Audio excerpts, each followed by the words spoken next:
Pandesara police સ્ટેશનમાં દુષ્કર્મ મામલો। સુરતના પાંડેસરા વિસ્તારમાં એક મહિલા દ્વારા દુષ્કર્મની ફરિયાદ કરવામાં આવી।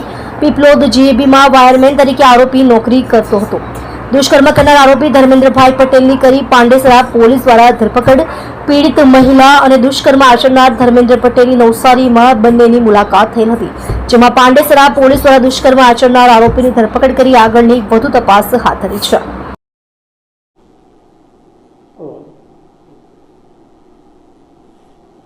પાંડેસરા પોસ્ટમાં કઈ દુષ્કર્મની ફરિયાદ નોંધાઈ હતી શું? જી, ગઈ તારીખ 24/9ના રોજ ભોગ બનનાર બેન પાંડેસરા પોલીસ સ્ટેશન ખાતે આવેલા અને પોતે ભોગ બનેલ છે તેવી રજૂઆત કરતા પાંડેસરા પોલીસ સ્ટેશને ગુનો દાખલ કરેલ છે અને આરોપી ધર્મેન્દ્રભાઈ બિપિનભાઈ પટેલના જે મૂળે નવસારી જિલ્લાના છે પરંતુ પાંડેસરામાં આવિર્ભાવ સોસાયટી 302માં રહેતા હતા, જે આરોપી હોય તેમની ધરપકડ કરવામાં આવેલ છે અને વધુ વિગતવાર પૂછપરછ કરી સંયોજિત પુરાવા મેળવી બેનની ફરિયાદને અનુરૂપ ઇન્વેસ્ટિગેશન ચાલુ છે। કેવી રીતના કોન્ટેક્ટમાં આવ્યા, કેવી રીતના બનાવવાનો?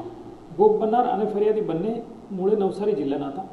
નવસારીમાં તેમનો પરિચય થયેલ, ત્યારબાદ બેન પાલિકામાં રહેવા આવેલા અને ફરિયાદી આરોપી પીપલોદમાં જીબી ખાતે વાયરમેન તરીકે નોકરી કરેલ।